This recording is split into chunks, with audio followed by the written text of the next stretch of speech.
Ever walked away from a breakup thinking it was probably all my fault?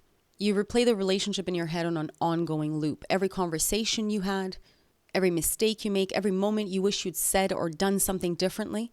Like maybe that could have changed the outcome. And instead of thinking we just weren't compatible or they hurt me too, you immediately turn everything inward. I should have tried harder.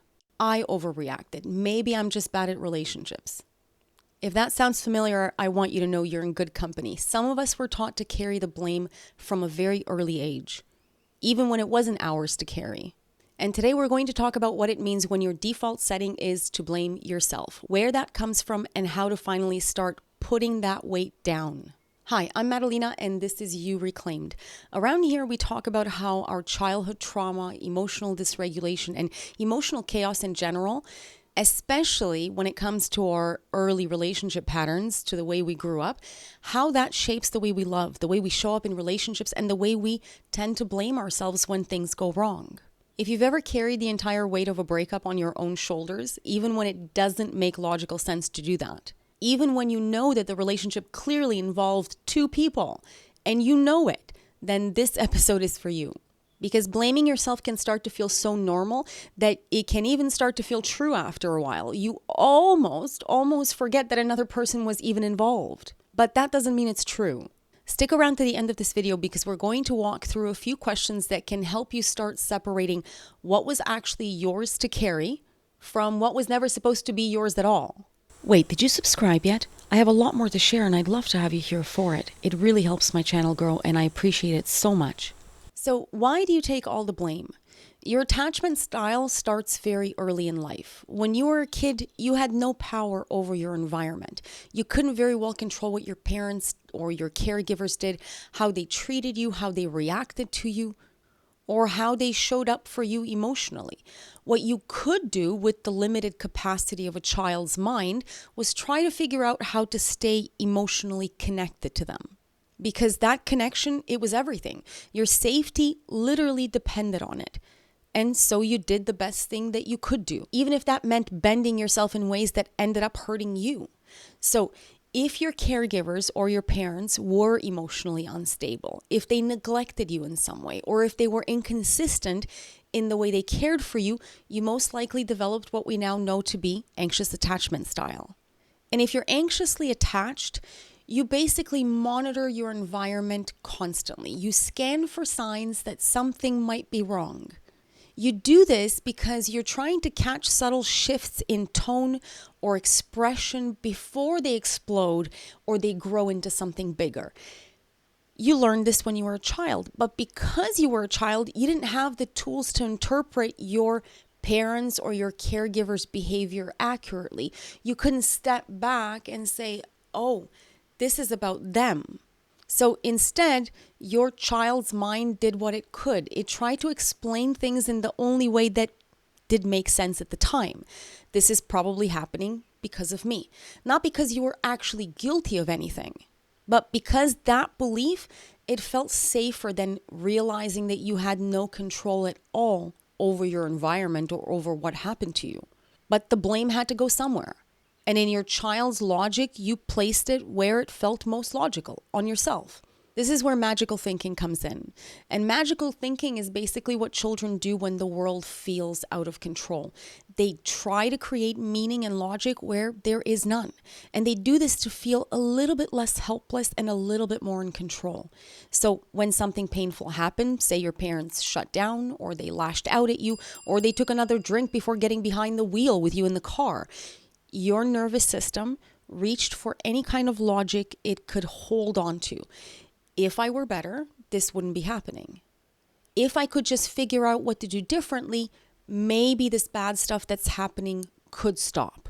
Maybe it will never happen again. That's magical thinking. The problem is that magical thinking for a child is devastatingly effective at making you feel like you have a little bit of power even when you don't. But then what happens when that child becomes an adult? Well, you don't grow out of that pattern because by then it's wired into your nervous system, not just psychologically, but physically at the somatic level. And now you take that old pattern and you apply it to breakups. You apply it to all of your intimate relationships. And now magical thinking shows up again, just in a different disguise, wearing a different mask. If I had communicated better, things would be different. If I weren't so sensitive to what they said, to what they did, if I had just taken things in stride and been less high maintenance, if I'd stayed calmer, even if your partner was cold or cruel or emotionally unavailable, even if they were hurtful towards you, with magical thinking, you can still find a way to make it your fault because the blame has to go somewhere again. And your body instinctively takes it on because that's what you've always known how to do. But the thing about it is that this is not self-awareness. This is your nervous system trying to avoid feeling helpless again. At the end of a relationship, we sometimes get the idea that blaming ourselves means that we are being mature, that we're doing the healing work, that we're owning our part in the relationship, right? And we do this because we do want to take accountability. But if the blame doesn't actually belong to you, if you didn't do something harmful, if you didn't single-handedly ruin the relationship, then the blame is not yours to carry. Sometimes blame squarely belongs to both people, and sometimes it belongs to no one. But if you're taking it all just because you're the one who's hurting, that's not maturity. It's your own conditioning stepping in. Blaming yourself can feel a lot easier than grieving what actually took place, that someone you loved made choices that hurt you, or that the relationship wasn't balanced, or that you simply tried and it still ended. That's the brutal truth. But your survival system, it doesn't like brutal truths. It prefers the stories that make you feel like you have some kind of control. Which is why instead of letting yourself feel the full loss, now you put yourself on trial and you go around looking for every little bit of evidence against yourself so that you can rewrite the story. So it feels like there's still something that you could have done. But blaming yourself in this way, it doesn't actually protect you. The relationship is already over, and blaming yourself won't stop the pain you're feeling. All it does is it keeps you stuck. In fact, it turns you both into the accused and the judge in your own exhausting courtroom. And it's a sentence that no one deserves. So how do you know if you're stuck in a self-blame loop, especially when it starts to feel so normal and familiar that you don't even question it anymore? Here are a few things that you can look out for. Number one, you assume the entire relationship ending was your fault. Even if you were ignored, even if you were manipulated or mistreated, even there were clear signs of misalignment and deep incompatibility. You still find yourself thinking, if I had just done this one thing differently, maybe we'd still be together. And then you go over every moment on a loop trying to find the exact place, the exact point where you failed, the moment that caused the breakup. Sign 2, you feel more guilt than anger. You don't feel angry about how you were treated. You don't feel anger toward your partner for what they did or didn't do. You just feel bad about how you acted. And now you might say things to yourself like, they probably did the best they could, which sure, it sounds compassionate. It even is. But that kind of thinking can keep you stuck in emotionally abusive or unavailable relationships, especially if you tend to lead with empathy and lead with over-explaining other people's poor behavior. So you might say things like, I know I was too emotional, or they shut down because I pushed them too much. And now you rush to justify their behavior, but you pick yours apart. Sign number 3. You replay conversations in your head obsessively. You analyze every interaction, what you said, how you said it, what you should have said or done instead. But that kind of mental overanalysis, that's not clarity. This is another form of self-surveillance that you're inflicting on yourself, because what you're trying to do is catch yourself messing up after the fact. And you do this because you're trying to build a case against yourself, as if by identifying that one thing you did wrong, you can rewrite the entire thing that happened. You can rewrite the past, or maybe you can avoid doing that one thing in a future relationship. And you can, in this way, save yourself from heartbreak again. But again, that's not self-awareness. That's just your own fear running the show. Sign number 4. You feel like you ruined something good, even when there were a ton of red flags, even when your needs weren't being met in the relationship. And you don't see this as misalignment. You don't see it as unbalanced or simply not working.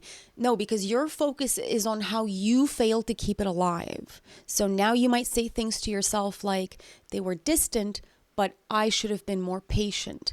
They didn't open up, but it's probably because I came on too strong.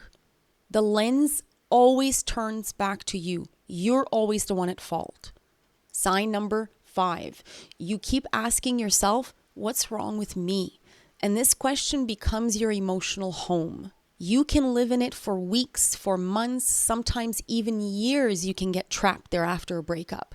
Not why did this happen, or what was going on between us, or was this dynamic even healthy for me? Just this one painful loop of what's wrong with me. And the truth is, there might not be anything wrong with you at all. You've just never been taught to separate your own emotional history from your present reality. And most of us haven't. There is no emotional school that we go to and learn how to sort these things out. We're seldom taught how to manage our emotions. That, again, is part of the deeper work for us. And there's no shame in that. It's why we're here. Blaming loops are extremely sneaky. They feel familiar and they mimic self-awareness, but really they're internalized shame that's dressing up as logic. You take deep feelings of not enoughness, of inadequacy, and you bring them up to your head level. You intellectualize them and you convince yourself in this way that you finally figured out what's wrong with you, when really all you've done is shame yourself with a little bit more sophistication. That's not healing. And if you've been stuck in this loop long enough, you might actually start to believe that the pain is always your fault. But that's not the truth. That's emotional gaslighting, and it's the kind that we turn inward on ourselves. And honestly, that might be the most painful kind. Let's talk about the cost of carrying the blame. Blaming yourself might feel like the responsible thing to do, maybe even the mature thing, even the emotionally aware thing. But here's where the real costs start to show. 1, it protects the other person from any accountability. When you take on all the blame, your ex gets to walk away clean. No reflection, no responsibility, no reason to grow, because in your version, you're the villain. Even if they were the one who shut down, even if they stonewalled you, even if they lied, if they cheated, or if they left you hanging emotionally, they're now conveniently free from responsibility because you're carrying it for the both of you. So self-blame lets them off the hook entirely while you hold the emotional weight of 2 people. And that's a heavy weight to carry. 2, it traps you in a shame cycle. Shame is not just a feeling, it's an ongoing loop and a really sticky one. And self-blame is its favorite fuel. It starts with, this didn't work because of me. That turns into you feeling guilty about it. Your guilt turns into perpetual shame, and then shame keeps you stuck in relationships where your needs never even have to be met. Because, well, deep down, you start to believe that that's all you deserve. And in this way, you attract relationships that reflect that shame back to you, and you repeat the pattern without even realizing you're doing it. 3, it confuses punishment with loyalty. This one is a subtle one, but the roots run deep. Sometimes we carry the blame as a way of trying to stay connected to the person who left or to the person we finished a relationship with. It's as if I keep hurting myself over what I did wrong, maybe I'm still connected to this person somehow. We do this all the time, quietly and habitually, without even realizing that we're doing it. But this is not real accountability. It's just more self-punishment disguised as emotional loyalty. And punishing yourself in this way, it will not bring the other person back. It keeps you emotionally stuck in a relationship that's already over. You're still in the room where the relationship used to exist. You're looking for the other person, but they're not here. It's just you left. And staying in that room alone, it doesn't make the relationship real again. All it does is it keeps you trapped in something that's already ended. 4, it creates a warped version of self-awareness. You might think that you're doing deep emotional work by examining every misstep you might have taken. But true self-awareness, it doesn't mean that you have to take all the responsibility. What it means is simply being honest about what was yours to carry and what wasn't. Self-blame is not the same thing as self-awareness. That's what happens when you confuse control with healing. You're trying to control what happened by blaming yourself for it, as if that will somehow rewrite the whole story or make it make more sense. But healing doesn't come from control. It comes from simple truth, telling the truth about what happened to yourself first. And that's the most important part. And lastly, 5, it prevents you from grieving what really happened. And maybe this is the most painful cost of all, because when you're busy blaming yourself, you don't actually get to feel the loss or the sadness of this breakup. In a way, you get to skip the heartbreak for as long as you stay stuck in this loop. You don't get to grieve what really happened because you're too busy being the problem. But you're not the problem. You're a person who tried, who participated, right? A person who may have defaulted to an old survival pattern, maybe a person who needed more tools than you had at the time, but who did the best you could with the tools you had. There's nothing shameful about that. It's part of being human. So, with all that in mind, how do you actually stop blaming yourself, especially when it's been your default for so long? Let's get one thing clear right away, because this might be the very shift that helps you finally get over this hump. Letting go of blame does not mean letting go of self-reflection. I know a lot of you here on this channel are deeply self-reflective. You're doing the work. You're trying to grow. Letting go of blame doesn't mean that you have to stop asking hard questions about what happened. It only means that you can shift from self-punishment to self-inquiry. So how do you start doing exactly that? Ask yourself, was I actually responsible? Or was I just the only one who's willing to carry the blame for everything that happened? This is a powerful question, especially if you're someone who's thoughtful and reflective, even a little too used to taking blame by default. You might not have caused the breakup. You might have just been the only one who was willing to carry the weight of it for both people. And that's not some sort of flaw in you. It's just a pattern, and patterns can be interrupted and changed. 2, stop taking all the blame just because you felt it more. Empaths and emotionally attuned people often take on blame simply because they feel more. And when you feel deeply, it's easy to think, well, I'm the one who's hurting the most, so maybe it is all my fault. Maybe I caused the damage. But the truth is that your pain doesn't equal your guilt. Just because you feel it more, it doesn't mean that you did something wrong.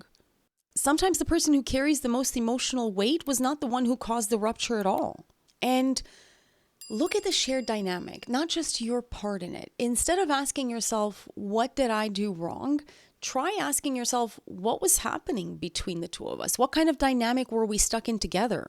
What kind of patterns were playing out on both sides? Because this helps you move from internal blame to having relational clarity, right? Seeing the big picture, to see the system, not just your role in it. That's where healing starts. When you stop microanalyzing only your part and you start seeing the full picture. And lastly, talk to the part of you that learned to blame herself early. That little voice inside of you that says, this is all my fault, because that's not the adult you speaking.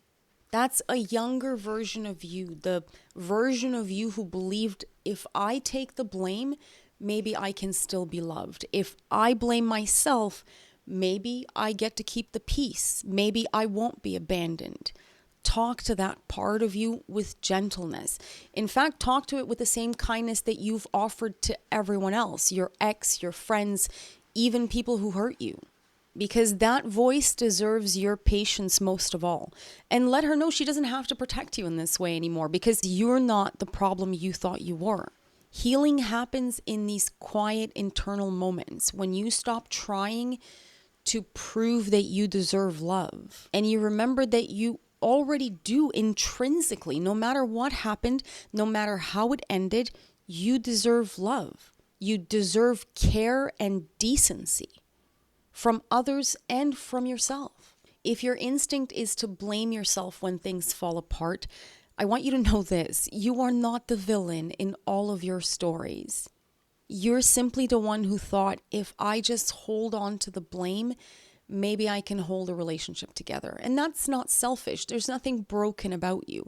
That's a survival response.